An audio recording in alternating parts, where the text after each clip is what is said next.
someone here really do it for you. Baby, the key is yours. Yeah, baby, I'm all over you. If it come down to that, yours. Let me show you how to play.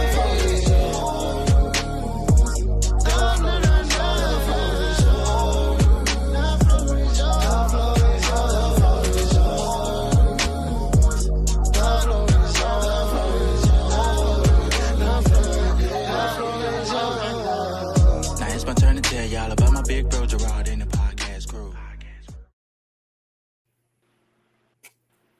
What's up, everybody? Welcome 2026. Wow, we made it. Look at us. We did it. There were times when you probably thought you weren't going to make it, but look at God. You were here for another year. Thank you so much for tuning in once again to the Floor Is Yours podcast. I am Gregory McKinney, your life and relationship coach, and I am with my brother from another mother, Mr. Gerard Rare. Say what's up to the people. Flex, the producer. Great people. And hello to you, man. Happy 2026 to you, brother. Thank you, man. Thank you. This is going to be a great year. We're going to make it a great year. Oh, yeah. For sure. Got no choice but to make it a great year. If you're like many people, you probably have some leftover goals, some leftover resolutions that you didn't quite hit. But hey, we are here in the new year, and we're going to talk about exactly how to make this year a priority, how to make this year count. And I think this is a great way to start the year by getting our priorities set. So tonight we're going to be talking about what matters most. We're going to be what matters most. That's right. Your artist rich, man. You know what I'm saying? It's showing. The country boy in me is coming out. So we're going to talk a little bit today about what matters most and how to set priorities and how to set the targets that we need to be and should be hitting this year so that this year counts. We want to make sure that this year counts. We want to make this year so good that all the years before are jealous, wishing they were 2026. And so that's what we're going to talk about today. And so interesting enough about this show is Gerard, I don't know if you listeners know this or not, is also former military. And so being part of the military, he has a lot of great insight on leadership and execution. And so today he just kind of hit me to some information about one of the standards or protocols in the military. And I thought it was just really, really good. He brought it to my attention and we said, we got to talk about this. So Gerard, as we dive into what matters most tonight and prioritizations, tell us a little bit about that example that you shared about the military. Yeah. So in all the branches of service, we go to the range, to fire our weapons. And part of that, when we're qualifying, there are targets at different distances, if you will. The 50 meters, there's another one at 150 meters, 200, 250, and all the way to 300 meters. Well, the thing is, the idea is the one that's at 50 meters, it pops up and it's only up for a few seconds. But if you think about it, 50 meters is closest to you. So when you think about if that target is an enemy, which one of those targets can get to you the quickest? The one at 50 meters or the one at 300 meters? Obviously, it's the 50 meters, right? So it's just understanding, like, when we're looking at our challenges, our concerns, like, what's your 50-meter target? What's most urgent to you, and understanding what that is. Now, with that being said, Gregory, we don't overlook or disregard the other targets. Again, the word is prioritize. So we're understanding that they all need to be addressed. They all need some attention, but we're looking at what is our 50-meter target, the one that's most urgent, whether it's people, whether it's our health, whether it's our finances, whether it's our family and friends, identifying those 50-meter targets so that we can address them is most urgent. And one of the things, real quick before I hand it back to you, I hear some couples talk about this a lot when they say, that particularly a woman to say that she's supposed to be first now that she's in a relationship, now that she's married. And often that gives the idea that the woman and nobody else outside of that, right? But that's not necessarily the case. When you look at it in the sense of prioritizing, you don't stop being a son. You don't stop being a father to your children. You don't stop being a sibling, to your brothers and sisters. You don't stop being a co-worker and a community remember, now you prioritize those things. So it's not like, you get married and it's only her. So that's what we want to talk about. What's your 50-meter target? And then how do you address those things and still make sure you engage those other targets as well? Hope that makes sense.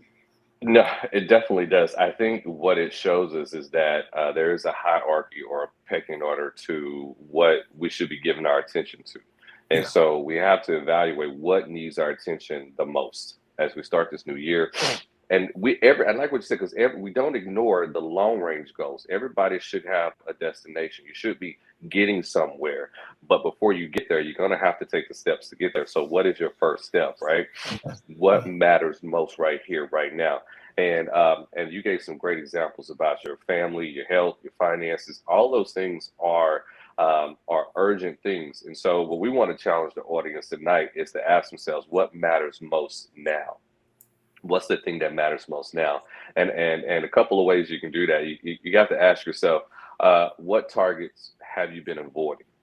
And if we're honest with ourselves, we all have been avoiding something. Because if you just look around your house, have you been cleaning? Have you been eating right? Have you been exercising? What are those things that matters most? And what are those things that you've been avoiding? Because if you face those things now, what they're going to relieve the most stress for you. Yeah. And You and, know? and just to add in there too, those things. Sometimes those things are in our blind spots. The analogy when I'm driving in the vehicle and you get ready to switch lanes, that thing and the part of the mirror where you can't see to your left because of the blind spot. It may be something in your blind spot. So in those instances, I think it's incumbent on us to have trusted people around us that can tell us, like, hey, you're overlooking this little minor detail right there that's costing you. So even when you're determining what you need to place your priority on or focus on, something could be potentially in your blind spot. But nobody likes to hear that, though. Nah, Nobody likes to hear you're slipping or you're fumbling the bag over here. You're not living up to your potential here. And so if we're going to prioritize this year and first figure out what is our 50-yard target goal or 50 feet target goal, we have to ask ourselves, what's making us uncomfortable? What's making us uncomfortable? What's that thing that you are constantly avoiding that you don't want to deal with? What's the thing that keeps sweeping under the rug? And so if we're going to make it count, we got to face the hard thing. And I like what you said. You got to have people around you, but then you got to be humble enough to hear people when they're talking to you. yeah, Because a lot of times you have people around you and saying, "Hey, I don't like what you're doing here, but you could be doing better," and we turn up our nose at them because they just hating on us. yeah. They don't want to see us. They don't want to see us win. They don't want to see us happy. They're trying to steal our joy, or That's a good point, man. And rip our vibe. a lot of it could be because this world, man, we're such a critical society now. It's almost like people wake up looking like, what can I critique about somebody, right? And if you got those people around you, sometimes hearing the right critique from someone that genuinely cares for you, like you cannot be ready to receive it because it all sounds like noise, right? And so that's the other thing, when we talked about inventorying our life, the people that surround us. And I think you also, and correct me if you don't agree with this, I think we got to give those type of people that permission. Set that expectation from those people that you trust the most. Like, hey, Gregory, man, if you see me not doing right, man, pull my coattail. Let me know.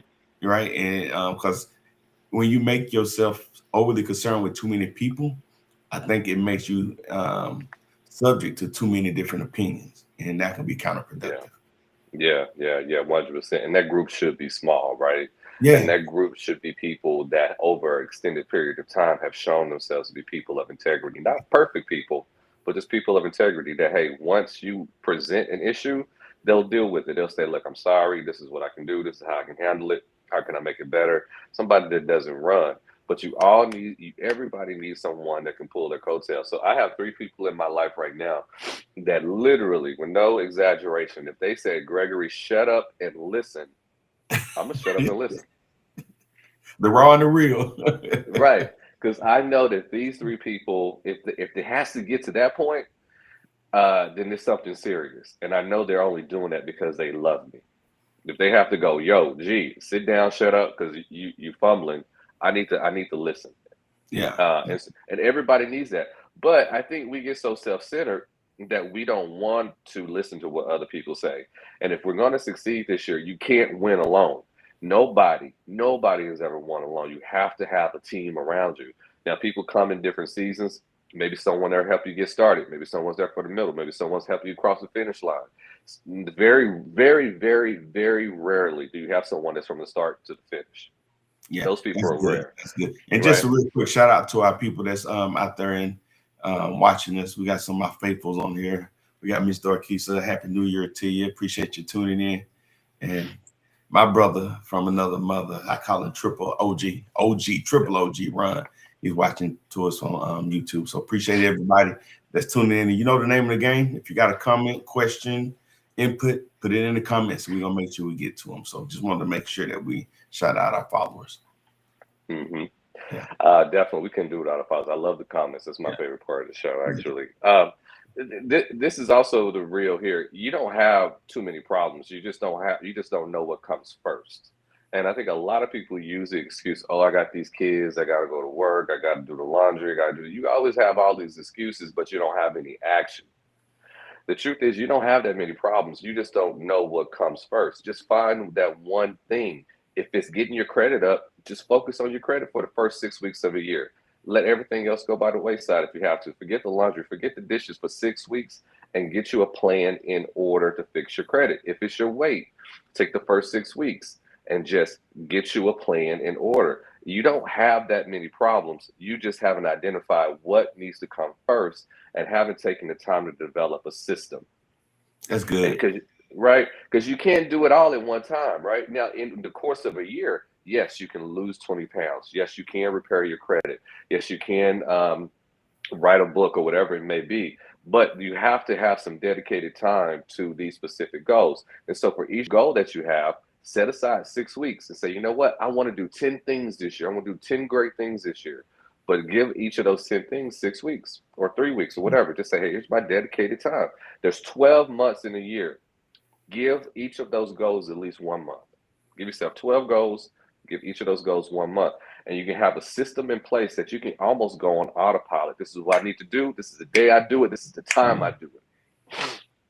That's good. And That's I like that. I like that. And you know, the old saying is that we can walk and chew bubble gum, but I think you got to be conscious of what it is you're trying to accomplish. And if it's something that needs your total attention, you're not going to give it the service that it deserves or the attention that it deserves if you're distracted and putting attention in other areas, even if those areas need to be addressed, right? So you got to right. allot the proper time. So you know that prioritizing thing again, I think is most important. So I know you got some tips on how to prioritize.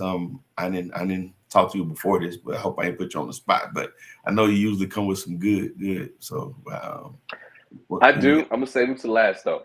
I'm gonna save them to Okay, cool, last. cool, Yeah, cool. yeah. I Good. wanted to talk about how sometimes we get so destination distracted also. So if your Mm, goal for this year is to lose 50 pounds, what happens is you make the 50 pounds the goal instead of the process the goal.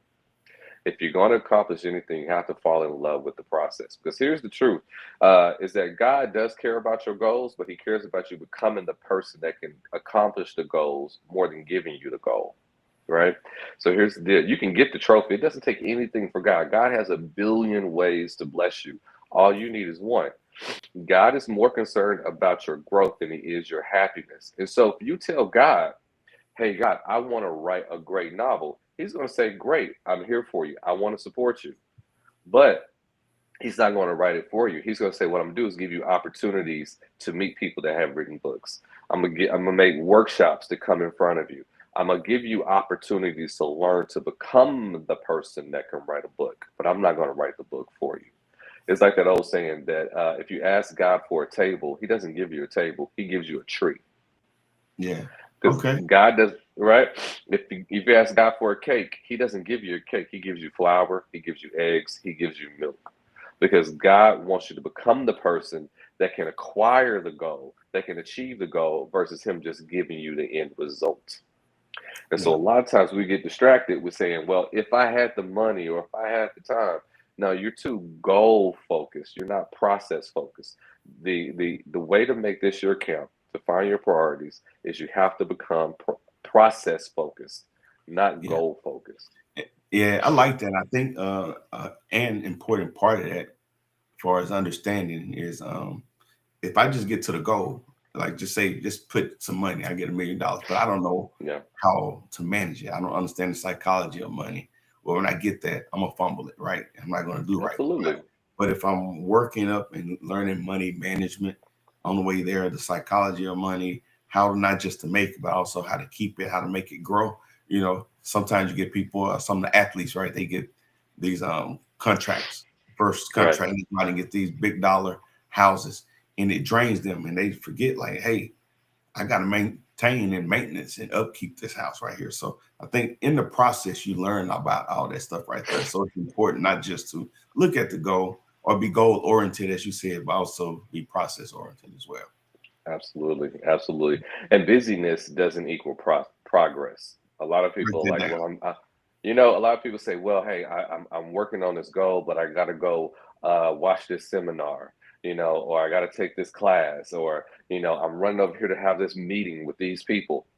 You're just busy, but you're not making progress. You're just talking a lot of talk. You're doing a lot of movement, but you're not going anywhere. It's like being in a rocking chair. You're doing a lot of movement, but you're not moving. And busyness doesn't equal progress. What we're looking is progress, even if it's just 1 inch 1 inch forward. Take that 1 inch. Don't just talk about it. Be about I it. got Take that action. you. That's Yeah. good. Great point. Avoidance also another pitfall people have is avoidance often is disguised as ambition. And so they would say, you hear people say, if I had the opportunity like Gerard had the opportunity, man, I would be something big. I would be something major. So, but I'm right here doing my own thing. No, you're just avoiding the hard work that Gerard put into accomplish whatever he wanted to accomplish you know and so avoidance sometimes is disguised as ambition, where people say, if I had it easier, if I was like you, if I was like you, big money, I would do it. No, you just avoiding it. You just don't want to do the work. That's good. Avoidance is disguised as ambition. That's dope. I like that. Yeah. Yeah, yeah, yeah. When you were in the army, you get did you have to go through that drill a lot with the distance of the targets? Oh Did you yeah. ever have to do? Yeah. Yeah, I like to use the word drill because they hammered it in on us. It's so much to qualifying with your weapon, right? You Right. know, um, when you're talking about the big hoop and holler, like the more glamorous things. For me, when I was sitting in that foxhole shooting down range, if I can hit that 300-meter target, I can go back and boast to everybody like, yeah, man, I hit the 300-meter. But Yeah. we can't overlook that 50 meters. So they're teaching you the process, like not just telling you what to do, but they're explaining it to you and breaking it down. Like, hey, you do have to hit that 300-meter target, but there's a process. And not only is there a process, I'm going to teach you. So I think we got to be able and willing to sit at the feet of other people. Some people that have already paved the way, that have done it, that know a little bit more. I know it in these days, Gregory, it's easy for everybody to just jump on and create a fancy title on a page and go viral and bring followers and read a few books, and you sound like you know what you're talking about. But you and I grew up in that era, and my audience, I'm sure y'all familiar with this. We grew up in the era where you had to learn and prove yourself worthy of speaking to others, teaching others before you just got up there. Now these days, anybody can do it, with no training, no pass fail exams or anything right there, and it shows. And it's important to the example I was talking about on this range, that we sit at the feet of those who have done it, the experts, those that can watch you, look at your form, look at how you engage people. They know if you're anxious, they know if your breathing is off, all the stuff that comes into account when you're trying to perfect your form. And again, sometimes we don't want to do it, and we think that just because we read a few books or Yeah. we can speak well, that we're there, and it takes more than that. So yeah. When I was getting licensed as a minister, we had to do what's called a preaching lab. And so preaching lab is exactly that. Teaching You lab. go in lab, right? Yeah. And that what it was is that all of the people who were looking to get licensed and ordained as ministers, you had to deliver a sermon, not on Sunday morning, but in front of all your peers and in front of the pastoral staff at the church. And so what you would do is that you would have to prepare your sermon. Some of us, took weeks to prepare. And some people took less time, but you weren't able to get your license. You weren't able to get ordained until after you had delivered a sermon in front of in front of other preachers. And so what that taught me particularly is that you can't fake preparation. Yeah. Yeah. Right? Because the other people who have been preaching for years could tell if you're just faking the funk or you really knew what you were talking about. Yeah. Were you up here just winging it, or did you actually have it inside of you? And so, as we talk about this prioritization here, what it is that you can't skip steps. And so, a lot of times Mm. people want to skip steps to success. And what happens is that if you skip a step in life, you're going to have to go right back to it because the Yeah. foundation is uneasy. You can't skip steps in life. You're going Yeah. to have to face the hard thing, the thing that keeps popping up over and over and over again in your relationships or in your business, because it's going to show up. Because wherever Yeah. you are is where you are. It's going to come up. Yeah. I like that you said it's going to show up. And two ways that I'm just came off right top of my mind when you said that it's going to show up is you're going to lack discipline and you're going to lack consistency.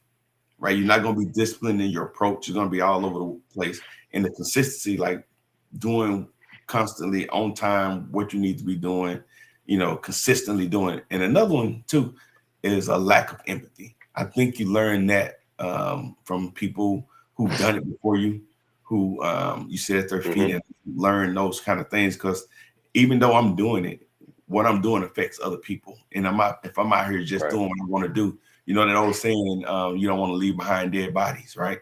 So what am I doing and how does it affect other people too? So I think I said two, but it's three.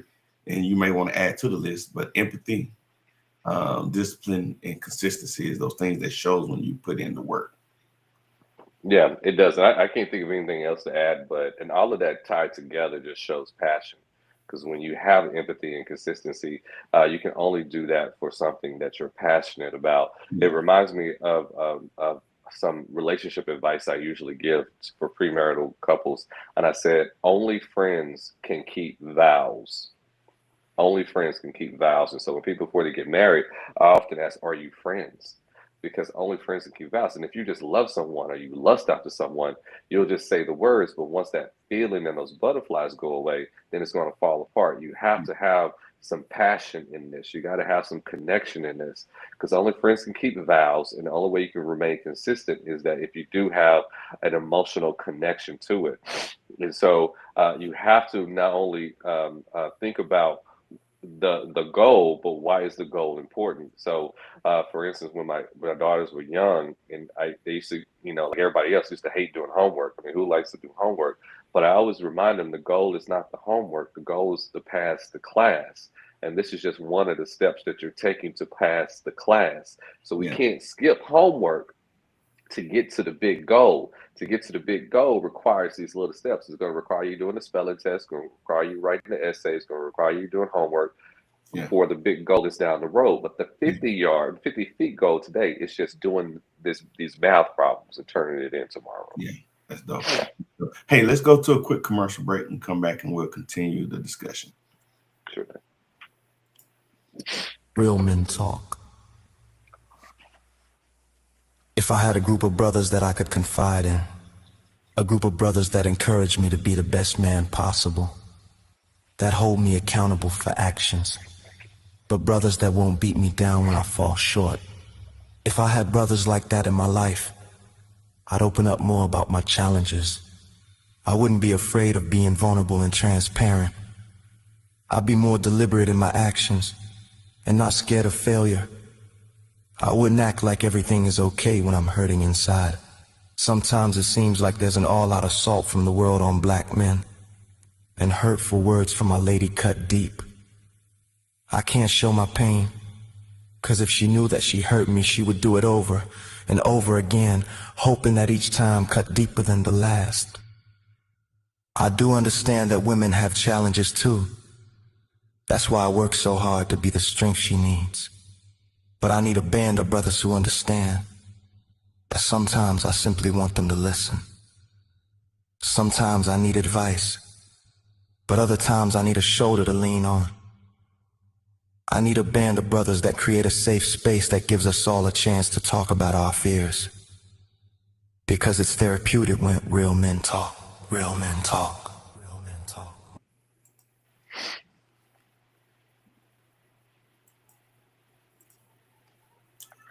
Man, Yeah, that was nice. yeah. And you know, that was one of our focuses. We were talking about our priorities is doing more with real men talk. And not just here on the screen. We're talking about getting out in the community, putting events together so that we can be face to face too. So I've been working on some partnerships with some other community leaders. So be on the lookout for more to come on Real Men Talk. Sounds good. Yeah. Um, to piggyback on Real Men Talk, if we're looking to prioritize what we're talking about tonight, as you were saying earlier, we do need a tribe around us. We do need people that will hold us accountable. And so, one of the action items for people who are looking to make this your account and looking to prioritize is find those trusted individuals, like Gerard said earlier, that you give permission to call you out, that are you give permission to check in on you, and that whatever question they ask, you have to answer honestly. Yeah. That is probably one of the most important things out there. We're talking about real men talk. When I coach men, you'll be surprised how many men I coach that don't have more than one friend. Literally, one brother. If that one brother is out of town or sick, they don't have nobody else to call. And so, and it's unfortunate there's some men who don't even have that one.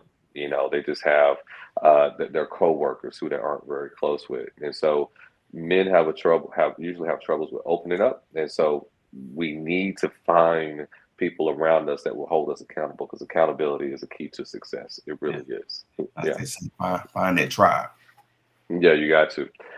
Second actionable item for people is write down your top three concerns. You look over your life right now. What are your top three concerns? Write them down on a piece of paper. And it sounds antiquated, but it is very, very possible. I mean, powerful. It's something about writing down with your hand and it connecting with your brain that makes it sink in just deeper to you. It resonates with you. When you write it down, read it out loud to yourself every day.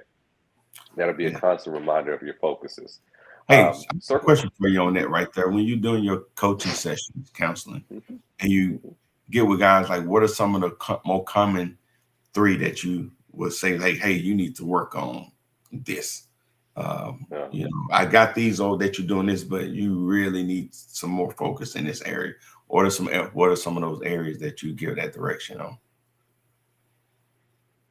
Yeah, the top three things that you see in most men is number one is loneliness. There are so many lonely men out there who don't have real connections. We know a lot of people, we have a lot of homies, but we don't have any real connections. So loneliness is really a big, huge issue for men. And so when men get married, generally, um, their wives become their best friend, and that is a great thing. That's how it should be, but but their wives become sort of like their life preserver. If I didn't have her, I wouldn't have anywhere else to go. I don't have anybody else to lean on, and that part is unhealthy because one person can't be your everything. So one big thing for men to work on, they need to focus on, is opening up, improving your social skills, networking more, getting out there, developing the tools to introduce yourself and relaying to other people what you bring into the table. Boast about yourself a little bit, have the confidence. So that's really one area. Tied very closely to that is men have low self-esteem. I think one of the biggest areas that the devil tries to attack men is this performative ish, this performative mindset that we have. We have to perform in order to be liked. We have to perform in order to bring value. So performance looks like a nice job, a nice car, muscles, fancy clothing. That I'm not valuable just because of my heart, my soul, my intellect, my sense of humor, my care. It is just that men deal with a lot of external validation. And so, one of the areas I think men can improve on is understanding who they are without all of the accolades, without all of the trophies. What value do you bring when it's just you and your favorite people across the table, what insight, what joy, what compassion, what leadership can you bring? Because that's where your real strength is. So before you move on from there, what could some of those things potentially look like? Some of the things I'm thinking off top is trustworthiness, like Hmm. dependability, forbearance, fidelity. Like I know those are some intangibles. Again, we look on the Hmm. exterior, but what are some of those non-tangible, untangible things that men should also focus on being? Yeah.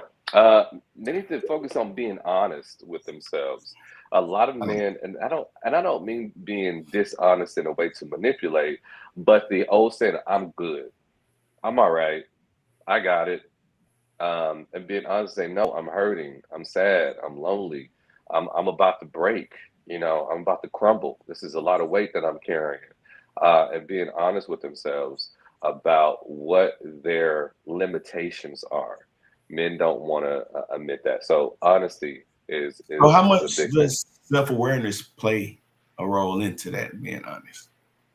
Yeah, it plays a lot, and aren't men tend to gravitate toward the image they want to be more than the image they actually are. Which is really it goes back to that performance. If I'm not the quarterback, then I'm not important. If I'm not the highest scorer, then I'm not important. It tends to be men tend to live in two dimensions. Either I'm in first place or I'm in last place. They don't really see it in between. I'm either number one or I'm dead last, which is not the truth at all. Yeah, It's not even a competition. It's just that everybody has a different journey. Everybody's just bring. It's like it's not a competition. It's like you're just a different color in the coloring box. yeah. Green is not competing with purple. Purple's not competing with orange. It's not a competition. We just all bring our unique color to whatever room that we're in. And so self-awareness is troubling for men because they would rather see themselves as who they wish they could be than who they actually are. They Right. are very afraid to actually look themselves in the mirror and say, you know what, I am a little bit overweight, or I am thinning in the head, or I'm not the youngest guy in the office anymore, or I'm not as quick with the technology as everybody else is. That doesn't make you less than, because you bring wisdom now, you bring leadership now, and those are very valuable tools. Yeah, I think that's a big hurdle for some men is leadership, and that's tied closest to competence, right? And Yeah. the thing about leadership, man, a lot of it is your confidence or willingness to jump out there and lead. But Hmm. sometimes leadership is letting someone else take charge of a specific situation.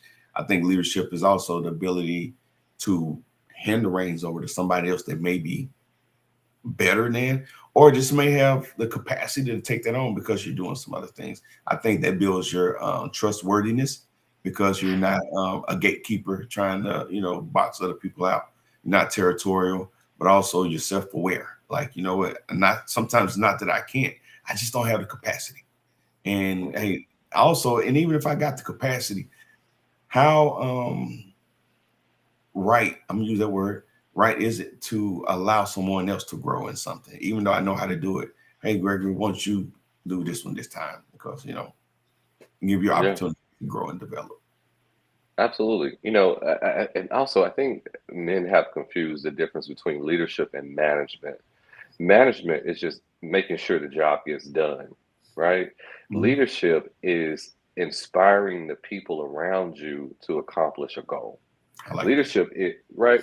Anybody can be a manager. Anybody can make sure, like, did we get the shipment in? Did we sign all the paperwork? Did we send the emails? That's management. Leadership is inspiring people to be the best version of themselves so that they can do a great job. That's the difference. It's not management. Men tend to think management is leadership when it's not. It's It's not those are necessary. two different things, right? Yeah, Yeah. Yeah. yeah. Okay. Sometimes there are crossovers in that, but yeah, for the most part, that's two different things. Cool. Cool. Cool. Yeah. Mhm. Yeah. And so we want to write down our three biggest concerns. We want to circle the ones that feel the most uncomfortable. And I challenge people to write down the circle the ones that feel most uncomfortable because those are the ones you need to handle first. Always do the hard stuff first. So at the beginning of this year, while you got that momentum, you got that excitement, new year, new you, I'm just going to be my best year ever. Let's knock out the hard stuff first. What are the things that make you feel uncomfortable? Is it calling that relative that you haven't spoken to in 15 years? Is it making amends with someone that really just got on your nerves last year? Is whatever that uncomfortable thing is, having that tough conversation with your spouse, having that tough conversation with your kids, just do the hard things first. Yeah, got to. And then take one small step toward it within 24 hours. So if you write it down today, this time tomorrow, you should have taken one small step. Maybe you haven't had the conversation, but you at least wrote down a few points that you want to say to this person to mend that relationship. Maybe you haven't yet went and created the perfect meal plan, but at least you found a few recipes.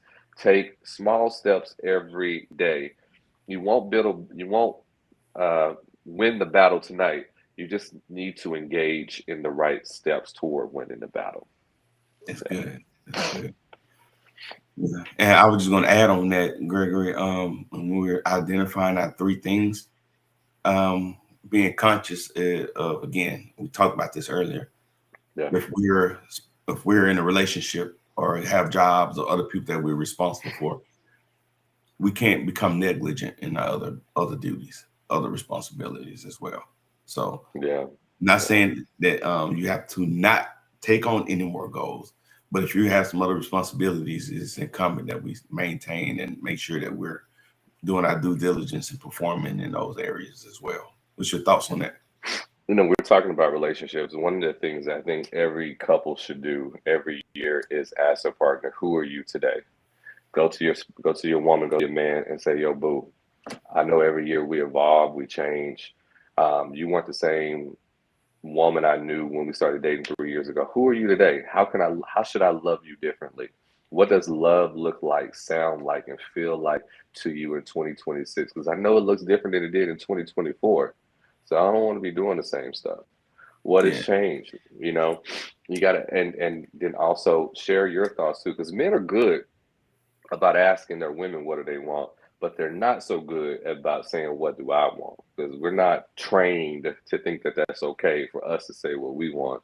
But we do listen to our woman, and so yeah, when it comes to relationships, ask them, how are you different today than you were last year, so yeah. I'll know how to love you better.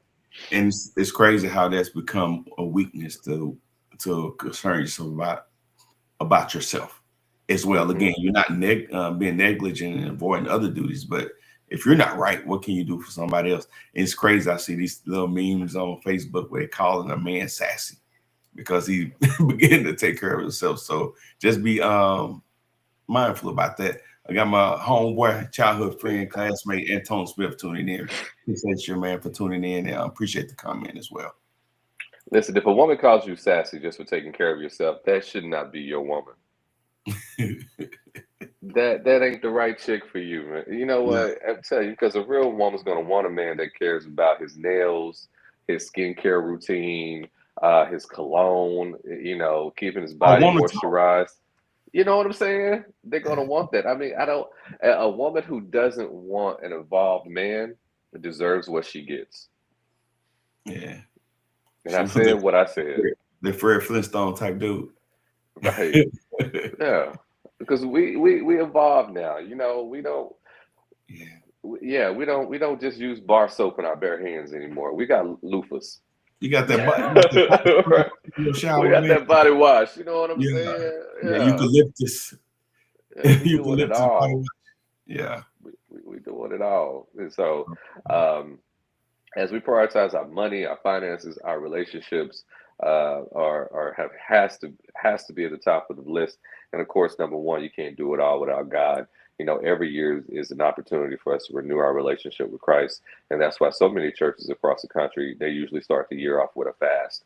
What it is, denying your flesh so that you can strengthen your relationship with God. Hopefully, that'll carry over throughout the entire year, but it is ideal. I think it is paramount. I think it's super important to start the year off with, "Hey, God, let me check in with you. Let me make sure that we are where we need to be so that I can be effective in every area of my life." Because when you're right with God, everything else just flows from that. Yeah.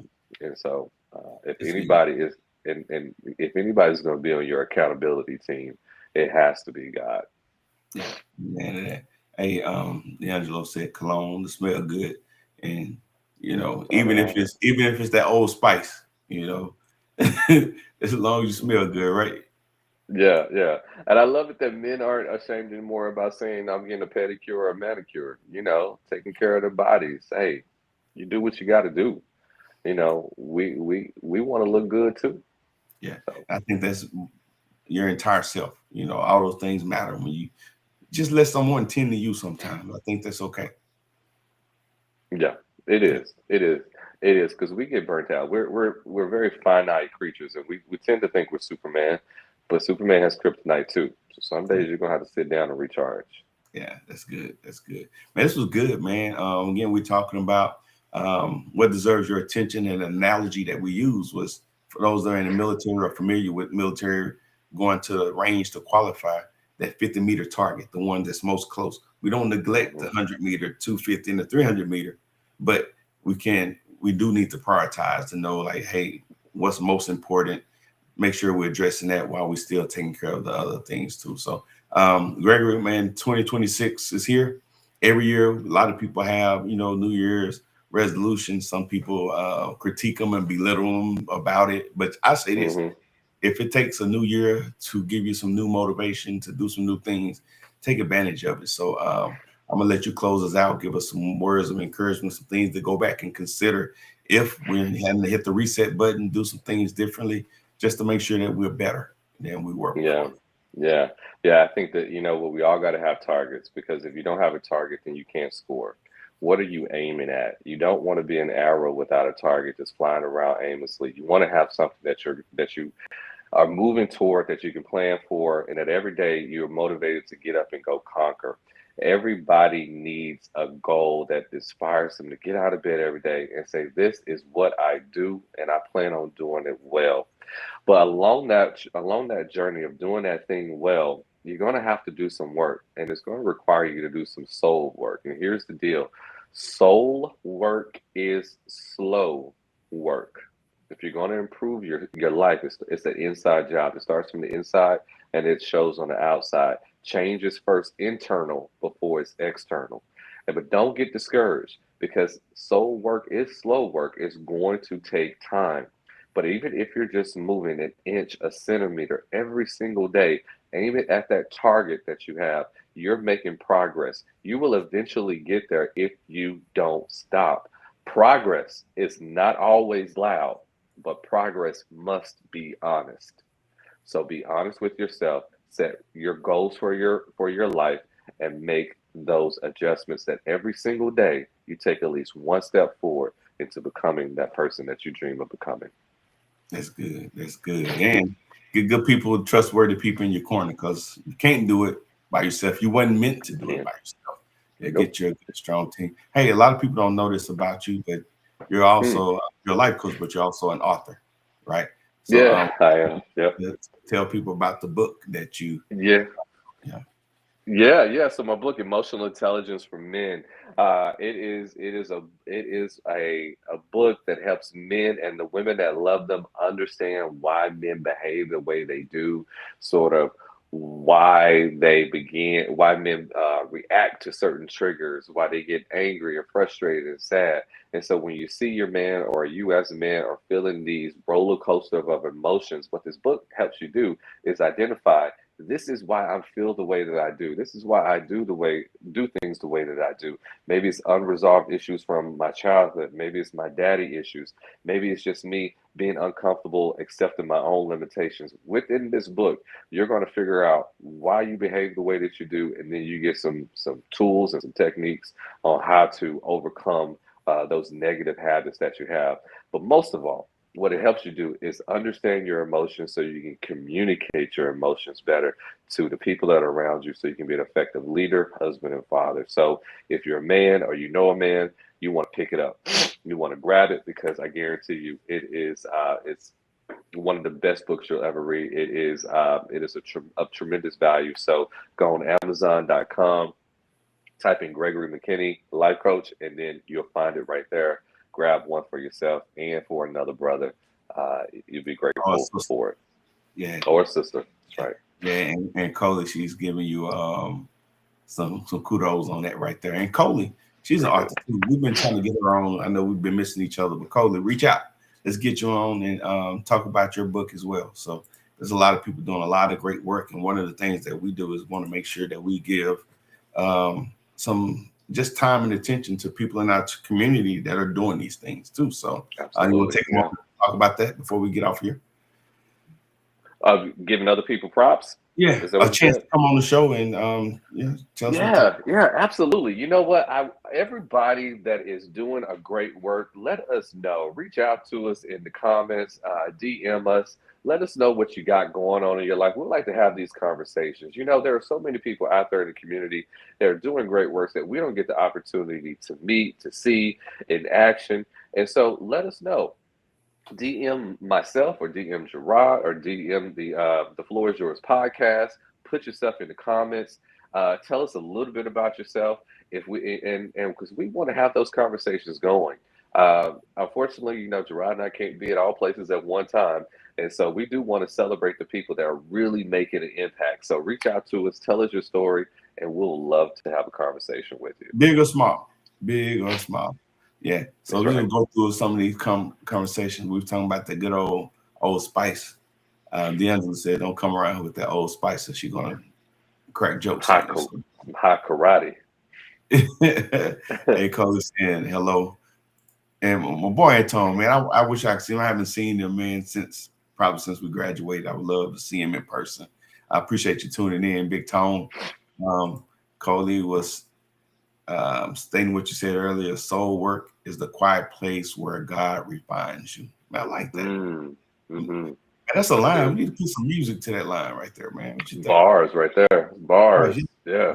She spit. So, hey, we appreciate everybody tuning in. Again, we want to make sure that we allow everybody to be heard. I think that's most important. Sometimes it ain't about finding an answer as much as it is about just talking it out and being heard. So that's what the Floor is Yours is about. But Gregory, Happy New Year to you. That's another question that came up. People say, how long do we say Happy New Year, or when is it time to stop saying Happy New Year? You know, Groundhog's Day. Groundhog Day.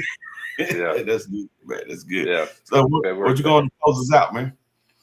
Man, hey, you know what? I'm glad to be back for 2026. God is not done with us. We still got a lot of work to do. We still have a lot of conversations to be had, and we are delighted to do so. So everybody, please, week after week, tune into the Floor is Yours podcast. Let everybody know that the show is on, because it is popping. We appreciate you. We love you for tuning in. And whatever it is you want to discuss, let us know. We'd love to talk about it. We appreciate each and every one of you. We Happy New Year to everyone. We're wishing you nothing but God's best this year. In the meantime, until we see each other again, peace, love, hair grease. We out. And just to read Coley Brown last comment, she said, yes, I would love for you both to teach a young adult financial literacy class this summer for me. I truly believe it will be impactful and timely. I definitely will be reaching out soon to connect and discuss. And we're always looking for opportunities to serve, especially in my hometown of Texarkana. So reach out. You know, and if it's areas that we aren't necessarily experts in, we know the people. So we'll make sure we make that happen for you. So, yeah. So you can close that one more time. Man, Happy New Year to everybody. We look forward to celebrating this year with you. Everybody, God bless. Take care of each other. Peace, love, hair grease. See you next time. Won't need another, this one here really do it for you.